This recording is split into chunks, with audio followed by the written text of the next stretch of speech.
We have ourselves Jess Brohard, the official host of the Aces ROG DreamLeague, and Well, one of the stage interviews, host. the stage She host. was the official host for the panel. Oh, so there are differences. Well, I mean, I'm on stage and she's on the panel, so it's baked right into the name. So maybe you switched it up in the next tournament. You're gonna be on the panel and she's gonna be on stage. Maybe. I don't know. She has a stronger game knowledge than I do, though, so she's able to talk to the casters more and provide more post-game analysis than I would be able to. So probably not. But I like stage hosting.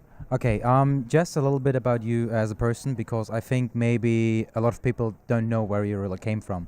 As far as I know, you started out with Curse Entertainment, and you were found on the Dota 2 wiki doing their little bit guides and other stuff. Was this really your first experience, or does your career in esports date even back to before? Well, I'd say Curse was my first real mainstream experience in the game industry. Prior to that, I had been hired, I did intern for Ubisoft while I was in college. I was one of the Frag Doll cadets, and that was kind of my first kind of dipping my toes in the water of the game industry.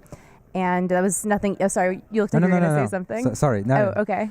I'll just keep going then. I didn't want it to interrupt you. I saved the question. Oh, okay. And then after that, let's see. After I graduated from college, I was offered a job hosting and being the community manager for a little startup website specializing in free-to-play MMOs. And from there, I kind of worked my way up until I was offered a position at Curse to do their YouTube video hosting. And since I like Dota so much, and that wasn't something that Curse really covered, I started doing a Dota 2 weekly show that was all about the competitive scene, balance patches, things like that. And that would get posted to the Dota 2 wiki because Curse owns the Dota 2 wiki. It's part of the network of websites. And so from there, I gained a little bit of traction in the scene and, started getting picked up to do more stuff in the Dota scene, which is really what I wanted in the end. Okay, you said a little bit something about Frag Dolls. What is this? So the Frag Dolls are an all-female marketing team employed by Ubisoft to attend game launches, do kind of guerrilla marketing and other promotions for Ubisoft's titles, like Assassin's Creed is one of the titles that they've been pushing a lot lately. And so I interned for them, so I was a Frag Doll cadet, which means I would attend events with them and help work at their booth and help them do some other supplemental marketing procedures. You said you started to gain a little track in the Dota scene, and this is what you really wanted. What is your background in Dota? Have you been playing for a while, like since Dota 1, or? No, when I was in college, one of my friends tried to get me into Warcraft 3 Dota, and apparently I played about 5 games. He said that I was pretty good at it, which I do not believe at all because I remember giving up on it really fast. And I had a group of Ventrilo buddies that I would always play, usually TF2 and Left 4 Dead with, and they all played Warcraft 3 Dota. And then when Heroes of Newerth came out, they all switched to Heroes of Newerth.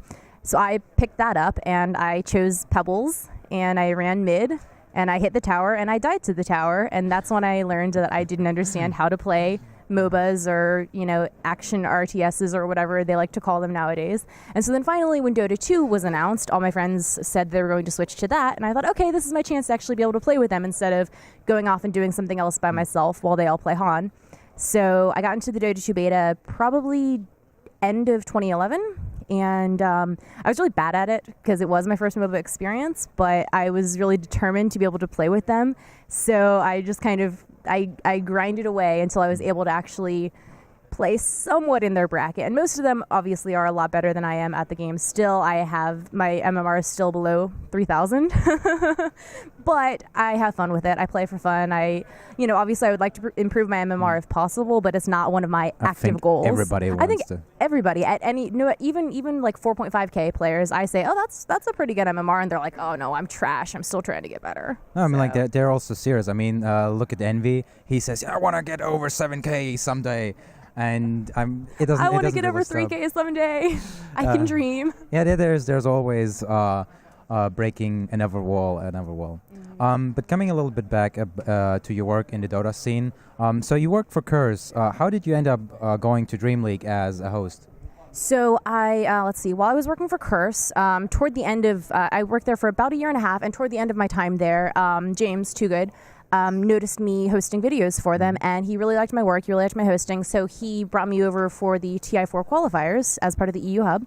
and hosted that. Then I did some work with TV6 and Viagame at TI4, and I kind of started just doing these little jobs that would, kind of continue my exposure in the scene. Yeah, exactly. And then by the time DreamLeague came up, I was a part of the Good Studio already, and since the Good Studio took over the planning and organization of Phase 2, they were like, okay, well, we have this talent right here we can use. So I was doing some interviews at Phase 2 of DreamLeague, and then they needed a stage host, so they chose me, which was awesome, because I'm having a lot of fun with it. So you mentioned it already, the Good Studio.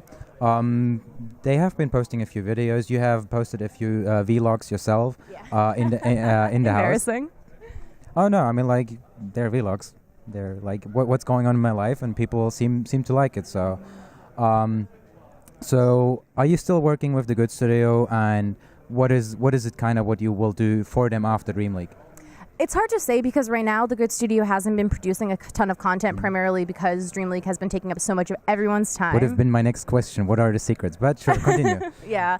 So, we were doing the Good Meal, and that was happening actually pretty regularly for a while, and then it got interrupted by DreamLeague because there was just so much going on. We just didn't have time, and also the house had to be rearranged for the Viagame Hearthstone House Cup that we hosted, and we didn't have time to reset it to the actual studio setup in the middle of DreamLeague. So I'm actually going home for the holidays in a couple days, so I'm probably going to spend maybe a couple months at home, and then kind of figure out what to do next. I'm hopefully coming back to Stockholm, and if I do, then hopefully the Good Studio would love to have me be a member again if they've been able to set up the studio again and get the content up and running again. But we'll see. Currently you're a little bit freelancing, and if some opportunity would come along, you would say, okay, I at least consider it. Yeah, definitely. I mean, at this point, I'm primarily looking for freelance kind of contract gigs. But if the right opportunity came up, I always like to keep an open mind. So. But you were involved with the Good Studio quite a bit of time. So coming to my next questions, like, what is coming up from them? Like, they did the good show, but they didn't do that for. I think a year or even more. Now they tried a little bit with the Good Meal, but what is coming up? What is it we can maybe expect from them? Well, the Good Meal was sort of designed as, I think, almost a replacement for the Good Show, because it's just more of a relaxed environment, and we can all enjoy a meal and then discuss the same topics that they used to discuss on the Good Show. So as far as I know, that's planning to continue. That's planning to be kind of their cornerstone and their regular content that they do every week. We also were doing Full of Steam on a pretty regular basis, which is where we would check out either usually a new Steam game or a couple new Steam games. And okay, so yeah, but maybe the viewers don't. So yeah, okay, well then viewers, it's where we would play a couple of Steam games and talk about them, and then afterwards discuss what we liked, what we didn't like, if the price point we thought was fair enough, and it was a really fun show to do, and I think that's probably planning to continue. Other than that, I don't even know if James and Bruno even know what's in store for the Good Studio next. They just making up on the fly. And if you play ever against Scriff, don't play against him. He will beat you. He's amazing. Yeah. Or at least I got that vibe. Is he really that good at games? Yeah, he's pretty good at games, I would say. But Weppas is the one that you don't want to play Dota with, just because he's really good and he doesn't have a lot of patience with people that aren't as good. Scriff, at least, Scriff is obviously way better at Dota than I am, but he won't rage at me if I'm bad. I'm a little scared to ever play with Weppas because I've heard that he loses patience quickly. Well, then don't ever play with Weppas. That is some solid advice. I mean, that's not exactly what I'm saying, but I've never done it. I've just heard that. Yeah, okay. Yeah. Well, I'm pretty much all out of questions for now. Do you want to give any shout-outs, any plugs? Where can people find you? Oh, I can do that. Well, my Twitter is twitter.com/Jess Brohard. I also stream on Twitch as often as I can. I like to do that pretty regularly, and my Twitch channel is just twitch.tv/Jess. And I think that's all the shout-outs I really wanted to do. No shout-outs to friends, family, maybe? Hi, Mom. My mom watches all of my stuff. It's really funny. She's my biggest fan, she says. So she's really cute. She always watches my stream and she chats, and all my regular viewers and my subscribers know her. She's the momerator. Okay. So shout out to Mom. Yeah. Ladies and gentlemen, this was Jess Brohard, and more to come.